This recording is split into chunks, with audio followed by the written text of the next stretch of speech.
Estamos na segunda aula de cadernos do Concílio Vaticano II sobre a Gaudium et Spes. Já são tantas aulas anteriores onde refletimos sobre os documentos do Concílio Vaticano II em vista do ano jubilar Peregrinos da Esperança. Na aula anterior, nós fizemos a introdução, vendo as alegrias, as esperanças do mundo de hoje, são as alegrias, as esperanças do mundo também dos discípulos do Senhor. Então, se na aula anterior debruçamos sobre os 2 capítulos do subsídio 25, sobre a Constituição Dogmática Pastoral Gaudium et Spes, que o primeiro capítulo nós refletimos sobre a terra toda está cheia da glória de Deus, e no segundo capítulo as alegrias, as esperanças, as tristezas e as angústias dos homens de hoje. Nesta aula trataremos os outros 2 capítulos do mesmo subsídio 25 para aprofundar, mesmo com modéstia, a riqueza da Constituição Dogmática Pastoral Gaudium et Spes. Então, o capítulo 3, nós vamos olhar as coisas como elas se encontram dentro das alegrias, das tristezas, da angústia do mundo de hoje.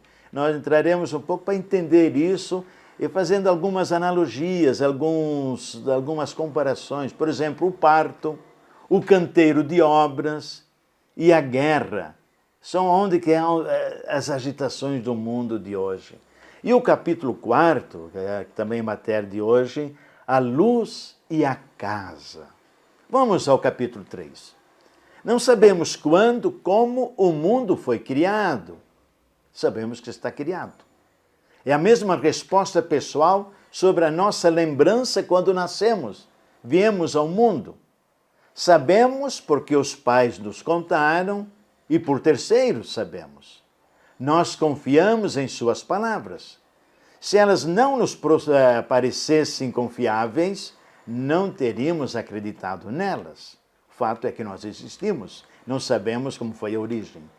Uma coisa é certa, o fato de ignorar sua origem não significa que o universo tenha surgido por acaso ou que sempre existiu.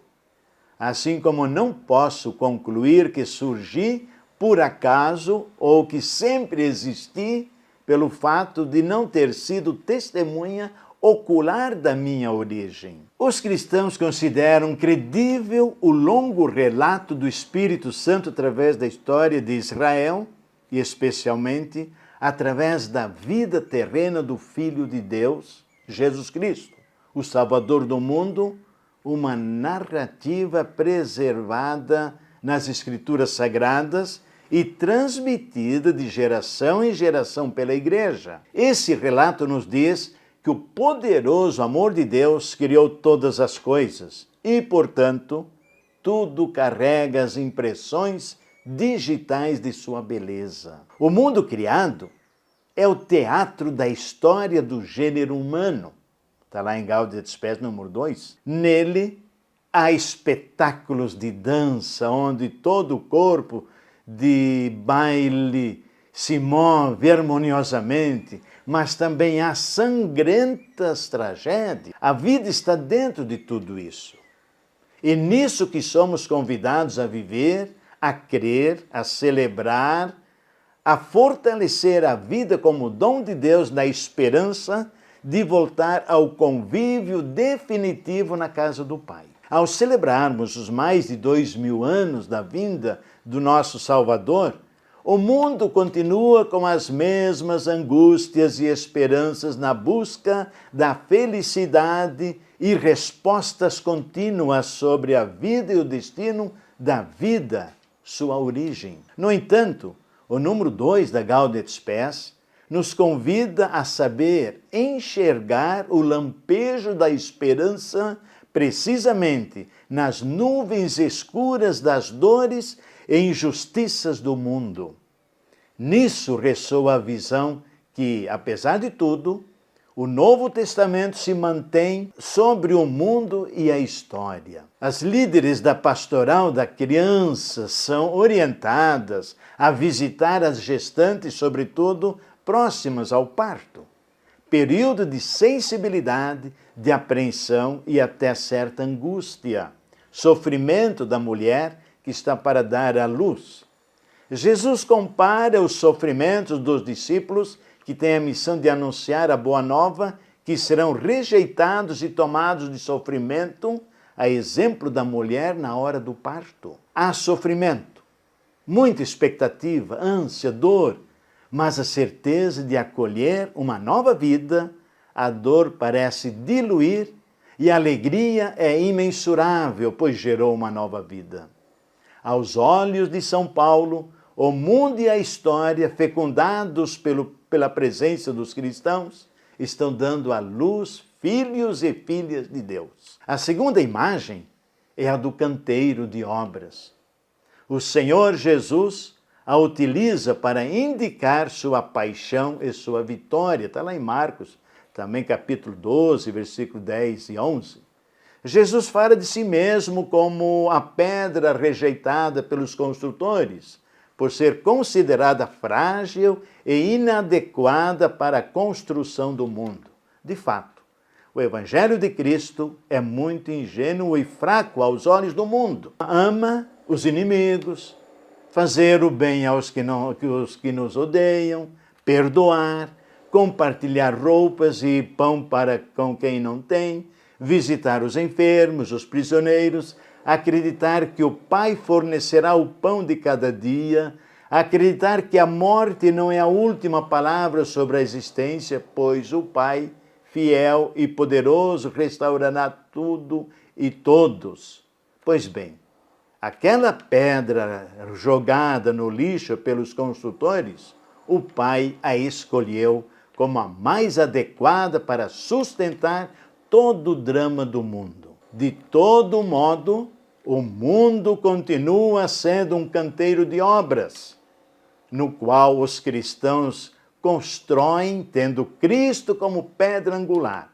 Portanto, aquilo que para o mundo é escândalo, agora nós percebemos que Deus otimiza esse resto, essa pedra rejeitada. Só se apoiando nele que o edifício cresce confiante, seguro, belo, capaz de garantir um lugar para todos e para sempre. Está lá em Efésios, capítulo 2, versículos 19 e 22. A terceira imagem é ainda mais dramática e ocupa grande parte do último livro das Sagradas Escrituras, o Apocalipse. Naquele texto, alternam-se cenas de paz e de batalhas sangrentas. As guerras são travadas em várias frentes: militar, econômica, religiosa e política. O mundo em guerras está distante de experimentar a paz e a justiça, sinais do reino de Deus. É a missão do Filho que veio anunciar ao mundo que o Pai tem algo sublime para toda a humanidade. O Senhor convida a resistir, pois a guerra já foi vencida por ele, que era considerado derrotado. No entanto, é necessária a resistência da esperança, pois a guerra pode ter sido vencida, mas ainda não todas as batalhas. Angústia, dor, lágrimas, tudo serão removidos, mas não agora. Está lá em Apocalipse, capítulo 19, versículo 21. Com a justificativa do perigo e do medo, você quer desertar? Ou você aposta a sua única vida com quem sabe que venceu e vencerá? Pois bem, então agora vamos ao capítulo 4, a casa, a luz e a casa. E aí vamos entrar agora na esfera da compreensão para romper toda a dor e exaltar a alegria. A missão da igreja é contribuir para que a salvação do gênero humano seja efetivo. Onde ele está? Quem o sustenta? Convive no meio de quem? Como? A resposta encontramos no Evangelho e na Gaudium Spes. Outro documento encontramos as respostas em Lumen Gentium, onde define Cristo como luz das nações. De fato, O que é a luz irradiada pelo Evangelho, senão o próprio Cristo? Ele referiu a si mesmo como a luz do mundo, lá em João capítulo 9, versículo 6. Portanto, levando Cristo ao mundo, os cristãos honram o direito do próprio mundo de receber a luz que lhe é devida, já que Cristo já é dele, pertence a ele. Cada animal, cada estrela pertence a ele. A igreja sabe bem que onde a luz do Evangelho chega, ali se edifica a sociedade humana. O que significa edificar a sociedade? Transformar toda a humanidade em casa. Mas o que é uma casa? Na casa das nossas origens, aprendemos a caminhar, a falar, a aprender e por aí vai. Poderíamos estender nossa reflexão sobre a casa, que envolve economia, ecologia, enfim, tudo que se relaciona à vida comum e à manutenção da vida para o bem comum e a plenitude de vida rumo ao reino definitivo. Podemos concluindo sobre esse belo documento. As alegrias, as esperanças, as tristezas e as angústias dos homens de hoje, sobretudo dos pobres e de todos os que sofrem, são também as alegrias, as esperanças, as tristezas e as angústias dos discípulos de Cristo. E nada existe de verdadeiramente humano que não encontre eco em seu coração. Com efeito, sua comunidade compõe-se de homens e mulheres que, reunidos em Cristo, são dirigidos pelo Espírito Santo em sua peregrinação para o reino do Pai e receberam a mensagem da salvação para comunicá-la a todos. Por tal motivo, ela se sente real, intimamente ligada ao gênero humano e à sua história. Por isso, agradecemos a atenção e que este documento, Alegrias, as Esperanças e as Alegrias do Mundo de hoje, elas devem nos encher de muita alegria. E a alegria provoca esperança. Assim teremos um mundo novo, um mundo mais feliz, um mundo mais fraterno. Acabou essa mentalidade, salve a tua alma. A igreja só tem que salvar almas, tem que salvar o mundo.